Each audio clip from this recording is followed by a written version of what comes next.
Listo, vale. Bueno, entonces, el primer tema de hoy sería cuerpo extraño. Mi nombre es Jesús Antonio Ríos Londoño, residente de primer año de la Universidad Javeriana. Cuando hablamos de cuerpo extraño, tenemos que tener en cuenta que dentro de los traumatismos oculares abiertos pueden resultar estos en una seria pérdida de la agudeza visual por todo el componente de daño de los medios o de la retina.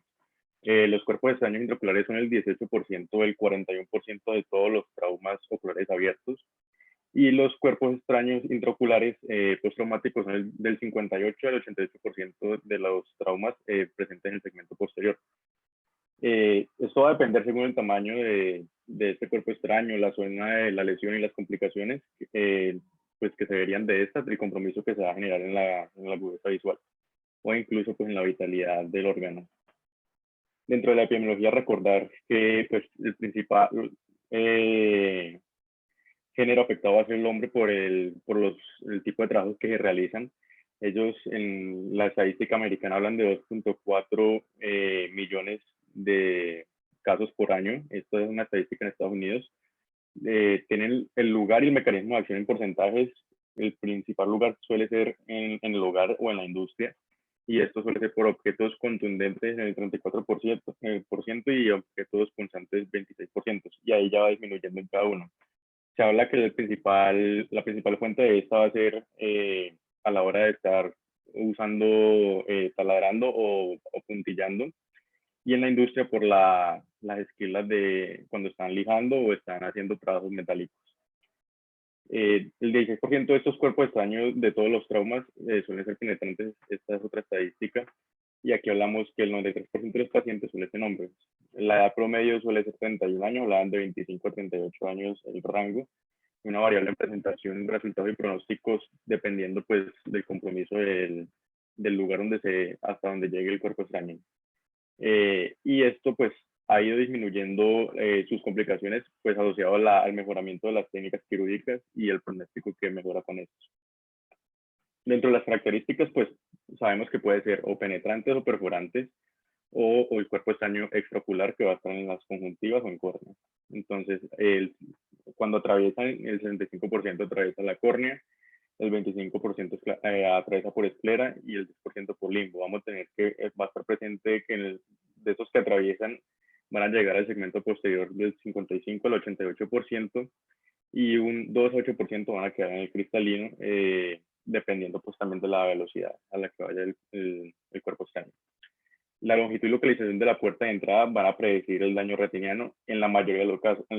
Sin embargo, pues como hemos visto en los diferentes casos que presentamos los miércoles y lo que muestra la literatura, muchas veces una entrada muy pequeña que no nos intriga pues a la hora de investigar si hay un daño en la retina suele ser el que más daño genere, porque nos indica que iba con mayor velocidad.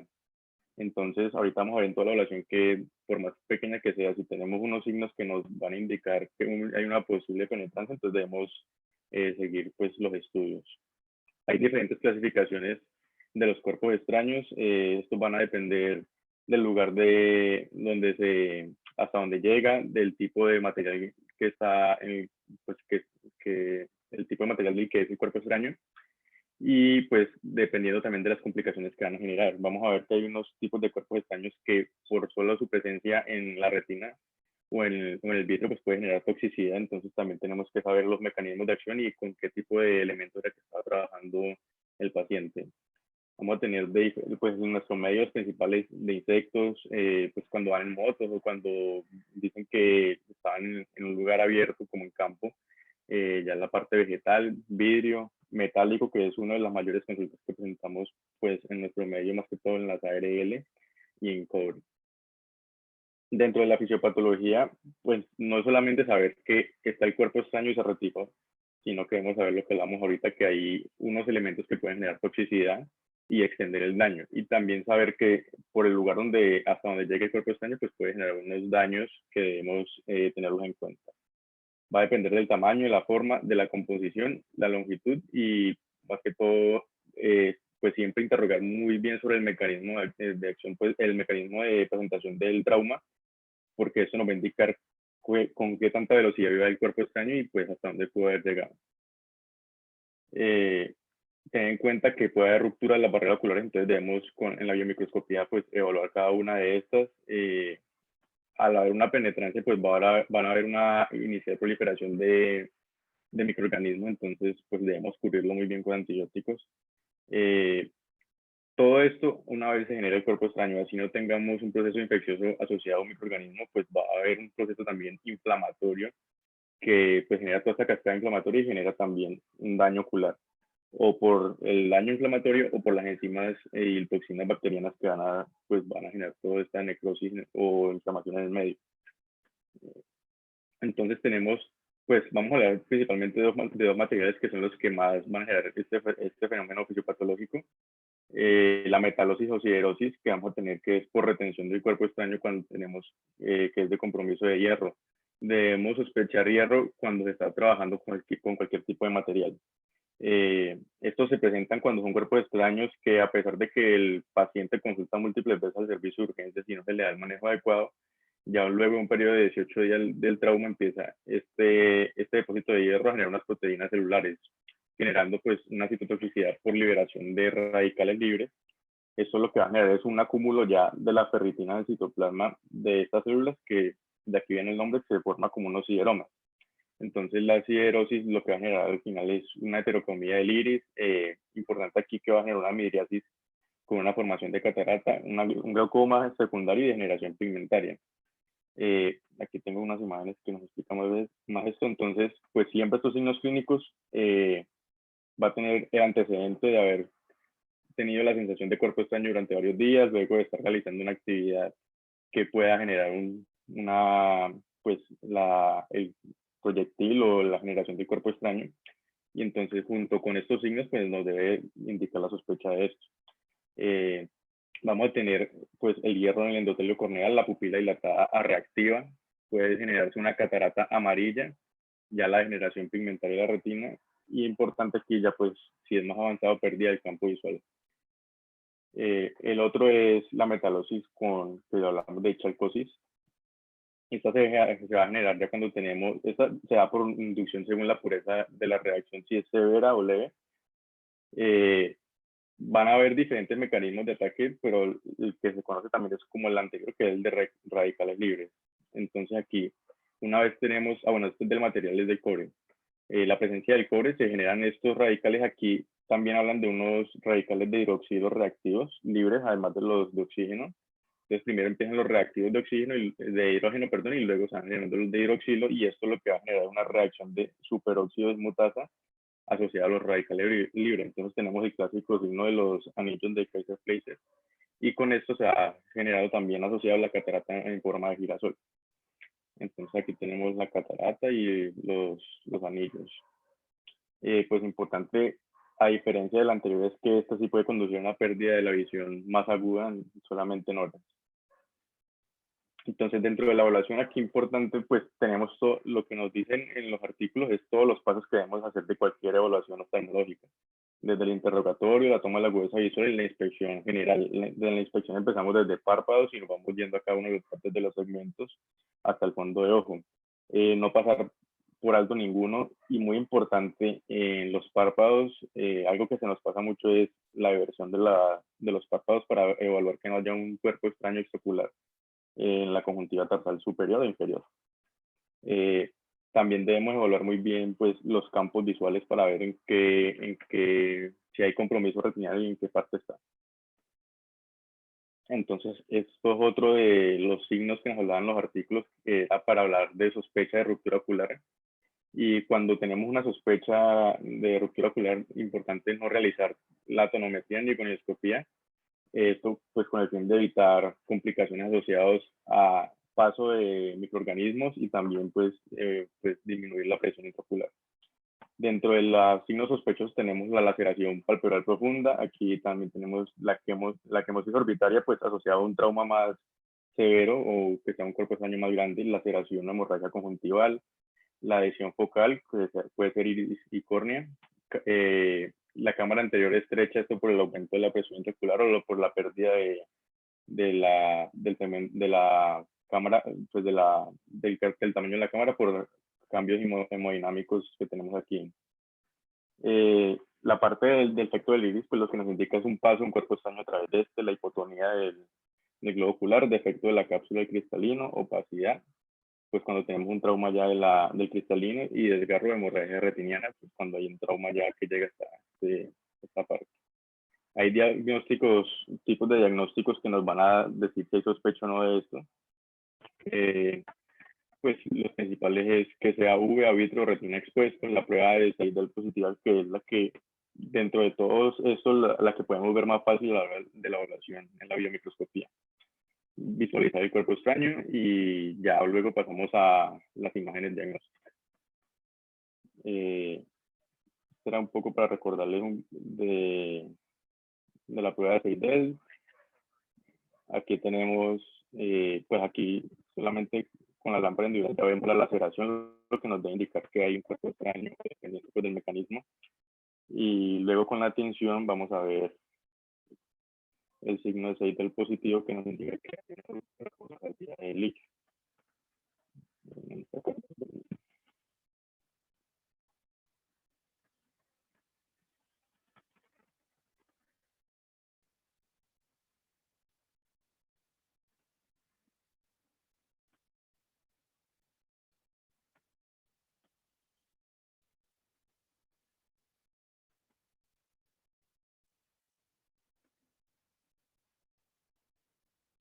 Ahí vemos la laceración.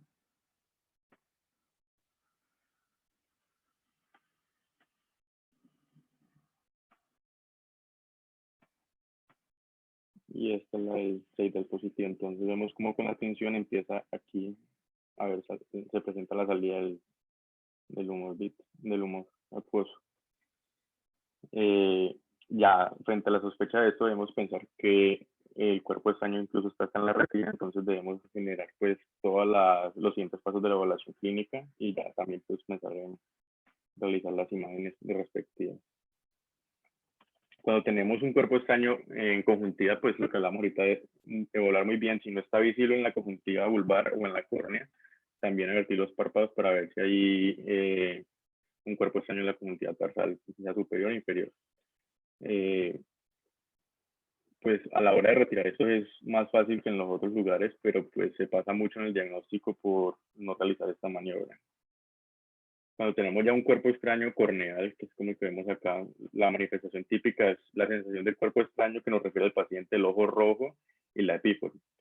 Sin embargo, pues en la lámpara de Hendibera vamos a ver el cuerpo extraño que va a estar en la superficie ocular. Muchas veces es muy pequeño, entonces no se logra ver a simple vista, entonces toca hacer retroiluminación y aplicar la fluoresceína. Puede haber infiltración leucocítica alrededor, dependiendo del tiempo de evolución que lleve el trauma. Y aquí importante es que hay riesgo de infección secundaria y úlcera corneal cuando es un cuerpo extraño orgánico o piedras, pues que nos pueda indicar que hay contaminación. Cuando hablamos ya del cuerpo extraño intraocular, entonces vamos a tener que va a depender también de su manejo, pues de la composición y tamaño del mismo y qué tanto daño haya generado. Tenemos dentro de la clasificación los metálicos o ferromagnéticos, que suelen ser o menores de 1 milímetro o de 1 a 3 milímetros. Entonces, ellos hablan acá de unos equipos para realizar su manejo, sin embargo, ahorita vamos a ver el manejo más detallado. En general, hablaban que cuando era de 0 a 1 milímetro usaban un magnético o un imán de tierra rara, que es un imán. Cuando tenemos un cuerpo extraño un poco más grande, hasta 3 milímetros, se usan pinzas de compresión activa o forzas de cesta. Cuando son de 3 a 5 milímetros o componente con vidrio, ya se usan fuerzas recubiertos de diamante, fuerzas grandes de cuerpo extraño. Y dependiendo del volumen, si es más grande, entonces ya se piensa en otras técnicas quirúrgicas. A la hora de hablar de las imágenes, entonces vamos a hablar de cada una y pues cuál sería su uso. Entonces la radiografía de cráneo simple tendría unas indicaciones.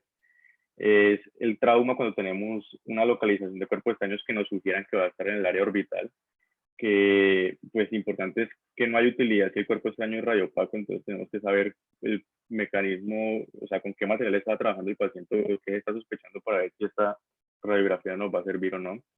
Y lo importante aquí es que nos sirve para detectar múltiples cuerpos extraños cuando tenemos traumas por explosión o cuando el mecanismo nos indica que hay múltiples entradas que nos sugieran pues que están los múltiples cuerpos extraños presentes.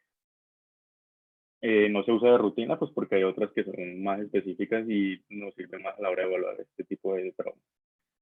Tenemos ya la tomografía computarizada de órbitas.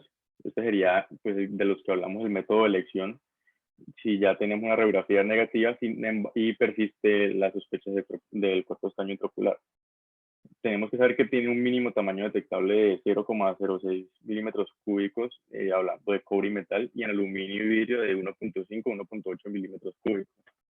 Aquí la limitación va a ser cómo se tome la tomografía, porque los cortes anchos o movimientos oculares va a dar pérdida pues, de estos cuerpos extraños. Entonces tenemos que ser muy claros que lo estamos pidiendo es bajo la sospecha de que hay un cuerpo extraño y que tiene que ser a los mínimos cortes posibles. Ya la ultrasonografía ocular está indicada si no se visualiza el cuerpo extraño intraocular directamente o en TAC, o si tenemos sospecha de daño en retina que asociado tenga una catarata traumática y no nos deje ver el polo posterior. Entonces, frente a no poder observar el polo posterior, entonces solicitamos la ultrasonografía ocular, que va a ser una imagen en tiempo real de alta resolución. Aquí importante, pues en nuestro medio, que va a ser menos costosa, va a ser más asequible a la hora de una urgencia que tengamos el equipo en la institución, y además nos permite valorar la extensión del daño tisular intraocular. Se obtienen múltiples vistas del mismo objeto en varios ángulos y pues como hablábamos era pues, en tiempo real. Entonces, dependiendo del que esté tomando el examen, pues puede ir sospechando el cuerpo extraño, entonces ir buscando.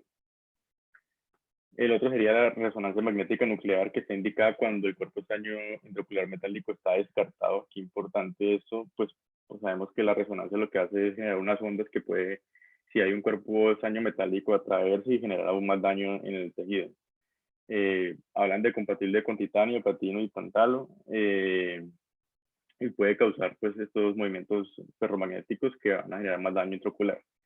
Es la última dentro de las imágenes diagnósticas de elección y se realiza más cuando hay sospecha, cuando se descartan los cuerpos extraños metálicos o otro tipo de cuerpos extraños metálicos. Sin embargo, se está sospechando fracturas de base de cráneo o otro trauma asociado pues, al evento. Dentro del tratamiento, siempre hablamos del tratamiento curativo, pero entonces lo importante en nuestro medio es empezar desde el tratamiento de la intervención primaria, que sería educar al paciente. Entonces, si tenemos un paciente, educarlo muy bien para evitar nuevas complicaciones, como los pacientes que presentan en nuestro medio, que son los porteros de caña, los albañiles, los mecánicos. Lo importante con ellos es, si ya tenemos un cuerpo extraño y se retiró y no pasó algo mayor, pues educarlos muy bien para evitar nuevas complicaciones. Toca asustarlos un poco, pero explicarles muy bien que, pues, que en este momento pues, no les pasó mayores, pero puede presentarse incluso la pérdida de la visión por no usar la protección adecuada. Dependiendo pues, del trauma, vamos a usar el toxoide tetánico si no se tiene el esquema de vacunación o se desconoce, con el mismo que se utiliza para cualquier tipo de herida. Dependiendo pues si hay dolor o no, ya se inicia el manejo del dolor, se inicia el manejo de los síntomas asociados, como si presenta emesis, los antieméticos. Este antiemético no solamente para manejar el síntoma, sino para evitar el aumento de la presión intraocular. Si hay sospecha pues, de infección intraocular, que debemos sospecharlo siempre que haya penetrancia. Entonces se inicia con antibiótico empírico. Hablábamos en las guías de vancomicina, 1 gramo cada 12 horas. Pues en el medio Pastillem es muy duro conseguir, entonces pues iniciamos o moxifloxacino 400 miligramos vía oral al día asociado con la vancomicina. Si hay ya paso el segmento posterior, pues para evitar todas las complicaciones de las que vamos a hablar ahorita, se inicia el manejo con ciclopléjicos, atropina al 1%, esteroides, y se procede luego al procedimiento quirúrgico, pues dependiendo de si se necesita o no. Si es un cuerpo extraño en conjuntiva o córnea, se realiza el retiro como lo hacemos en urgencias. Entonces se puede usar aguja de 30, o si vemos que el cuerpo extraño puede salir más fácil con un hisopo o con la fresa, se retira. Importante no solamente retirar el cuerpo extraño, sino todo el anillo férrico que deja, después, dependiendo del tiempo de evolución, para evitar las complicaciones que hablábamos ahorita. y además lo ideal es intentar retirar todo el componente que está ahí asociado al cuerpo extraño para evitar un leucoma de mayor tamaño. Entonces esto es lo que realizamos siempre a la hora de retirar el cuerpo extraño, intentar ser muy cuidadosos con el tejido, generar el menor daño posible. Previo a esto, pues realizar la aplicación de anestesia, y una vez se realice el retiro del mismo, dejar cubierto, pues dependiendo de la extensión de la lesión y si hay o no sospecha de infección, con antibiótico, y el tiempo necesario que se deje cubierto el ojo para generar la repetilización del tejido. La cirugía, entonces vamos a ver si hay cirugía inmediata versus tardía. Eso va a depender del estado general del paciente, de la naturaleza de la lesión y de la composición del cuerpo extraño. Esto con el fin de evitar pues la toxicidad del medio y pues si hay o no compromiso del estado general del paciente que nos permita llevar la cirugía. La ventaja de una cirugía inmediata es que va a disminuir el riesgo de endoftalmitis y disminuye la tasa de vitreoretinopatías. Esto ellos hacían un paréntesis a la hora de decir que disminuye el riesgo de endoftalmitis, pues si se deja cubierto adecuadamente con antibiótico y se puede, por las razones que tenga el paciente, realizar la cirugía al día siguiente o por lo menos en las primeras 48 horas, entonces lo que se hace es cubrir con antibióticos y el riesgo de endoftalmitis es casi el mismo comparado con si se realiza la cirugía inmediatamente. A la hora de hablar de extracción del cuerpo extraño, ya en el segmento anterior, entonces ellos hablaban que importante es que no se recomienda realizar la extracción del cuerpo extraño por la herida. Lo ideal sería que si hay una herida grande, cerrar la herida y realizar el retiro del cuerpo extraño por otro medio. Se realiza una incisión limbar, ellos administran solución salina o viscoelástico para desalojar el cuerpo extraño, como generar un efecto mecánico de irlo empujando. Una alternativa es realizar la incisión limbar de 90 a 180 grados, se inserta el imán si se sospecha que es metálico el cuerpo extraño y se va generando el retiro. Si se puede ir asociando la administración de viscoelástico para mantener la cámara protegida y también pues irlo empujando, pues generando el efecto mecánico. Cuando lo tenemos en la cámara anterior, si el cuerpo extraño está ubicado en el ángulo de la cámara anterior y es difícil de visualizar, se puede usar la gonioscopía y se accede a través de una paracentesis y se va extirpando con un forceps o un imán de tierra, el imán, pues bajo visualización directa. Y cuando tenemos un cuerpo extraño magnético, se puede eliminar tocando un imán en la punta de la cuchilla, o sea, imantando el elemento que vamos a usar, y pues se introduce y luego se va retirando si queda imantado adecuadamente. Tenemos otro lugar en donde se pueden alojar, que es el cuerpo ciliar y el iris. En el cuerpo ciliar, aquí lo importante es que aquí ya vamos a requerir un flap escleral cerca al limbo para poder introducir, hablamos de, pues aquí hablaban de un colgajo de trépano sobre la parte plana del cuerpo ciliar para poder extraerlo a través de esta herida. La herida pues debe ser pequeña y se realiza una segunda incisión para irlo empujando si es necesario. Ya en el iris se realiza la iridotomía o iridectomía y en la parte posterior depende si está cristalino o no. Si está fáquico, hay unos retractores para exponer la superficie del iris y para poder realizar el retiro del cuerpo extraño. Si está fáquico, se realiza una incisión en el limbo y con los forceps o el imán se va retirando el cuerpo extraño. Ya cuando tenemos el cuerpo extraño en el lente directamente, pues debe ser dependiendo de qué tanto compromiso tenga el lente, si es necesario retirar el lente o no. Entonces, al comienzo un manejo expectante y se intenta realizar una extracción de cuerpos diárdicos si hay siderosis para evitar toda la toxicidad. Si hay un riesgo de catarata o si ya hay una catarata traumática, ya se realiza pues, la técnica de fotoemulsificación para el retiro de esta y el implante del lente. Cuando tenemos ya el cuerpo extraño del segmento posterior, entonces aquí, conjunto con retina, pues lo que se realiza es una vitrectomía por faz plana para la remoción, primero, pues de todo el daño que se genera asociado al trauma, que puede ser la hemorragia vitreal, el edema y la catarata. Si se sospecha endoftalmitis, entonces se inicia el manejo antibiótico y se realiza la extracción del cuerpo extraño a través de esta, por faz plana, a través de la vitrectomía que se va a realizar. Si está en el vítreo, se remueve toda la hialoides posterior y en caso que haya DPR, pues se administra infusión ellos hablaban de perfluorodecalaína, pero Ellos hablan que este momento, lo ideal es realizar primero la remoción del cuerpo extraño, pues primero la hemorragia del cuerpo extraño y se deja por lo menos 24 horas para valoración y según si hay sospecha de PR o no, pues entonces se pasa a este segundo tiempo de realizar la infusión.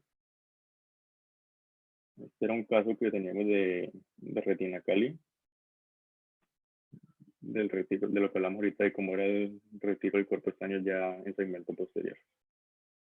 Entonces aquí pues se ve la inflamación del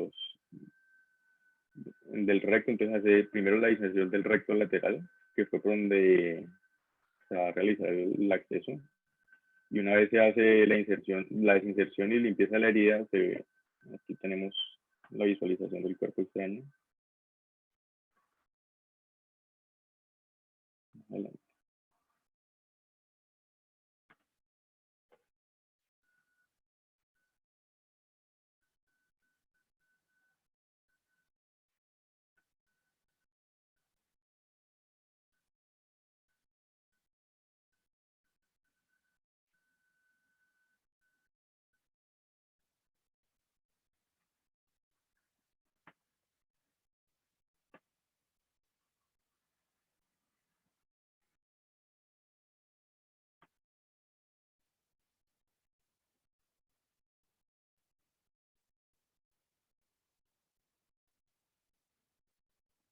Entonces, una vez se cierra la herida, vemos cómo se procede a la vitrectomía central, se explora.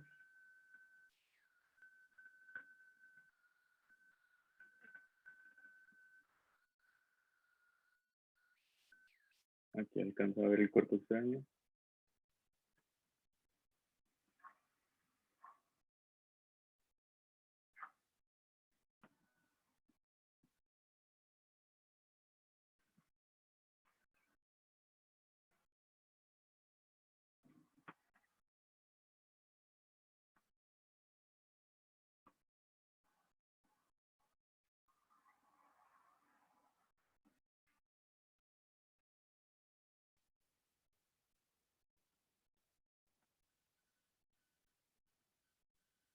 Y ya aquí a través de la esclerotomía se pasa las pinzas y se realiza el retiro del cuerpo extraño.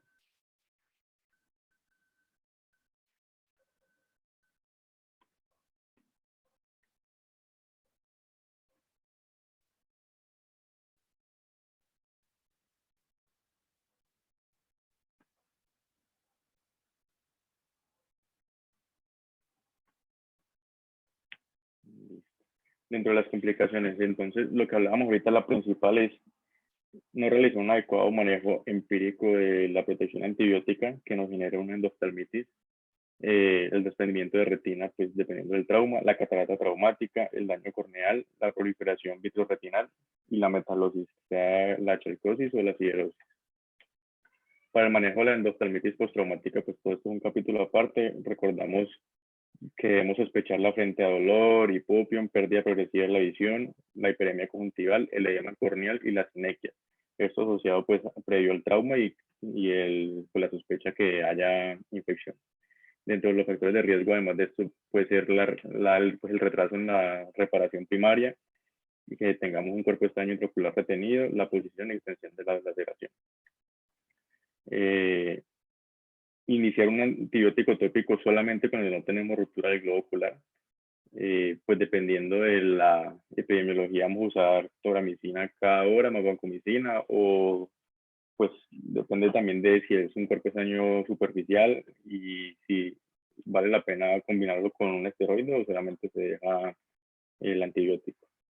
Ya cuando tenemos sospecha pues, de una infección más grave, iniciamos un antibiótico sistémico, aquí hablábamos lo que decíamos ahorita, la moxifloxacina 400 miligramos día, y cefalexolina 1 gramo IV, pues cada 8 horas tenemos el paciente hospitalizado, y si no, pues realizamos el cambio pues, a su componente oral.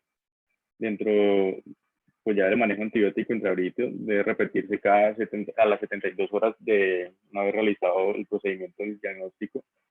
Se realiza la infusión de la aplicación de ceftazidima, 0,1 mililitro intravíteo, y vancomicina 0,1 mililitro intravíteo. Esto ellos hablaban que era, según el reporte del cultivo, la idea era, una vez se realiza la introducción por la esclerotomía y el retiro del cuerpo estaño, también toma de cultivo del líquido en este momento, y se inicia el manejo empírico, y una vez tengamos el resultado, pues se desescala o se continúa, pues dependiendo de qué reporte tengamos. Aquí teníamos uno de los artículos, nos hablaban que cuando teníamos cuerpos extraños de longitud de 5.7 milímetros, estaba asociado a mal pronóstico visual, pues por todo el daño que podía generar pues, en todos los segmentos. En este otro nos hablaban que un diámetro menor a 3 milímetros, pues nos hablaba de un mejor pronóstico visual, y que una agudeza visual menor de 20-200 con cuerpo extraño intraocular posterior iba a tener una muy mala agudeza visual. Otros factores era ausencia de lesión del cristalino y endoftalmitis, edad adulta, uso de magnético posterior y el desprendimiento de retina, que nos iban a indicar si había o no un mal compromiso de la agudeza visual. Pues todo eso también dependía de qué tan rápido se haga el diagnóstico, de qué tanto daño generó y cuál sea la técnica que se realiza para el retiro del mismo, conjunto con el cubrimiento empírico anterior. Muchas gracias.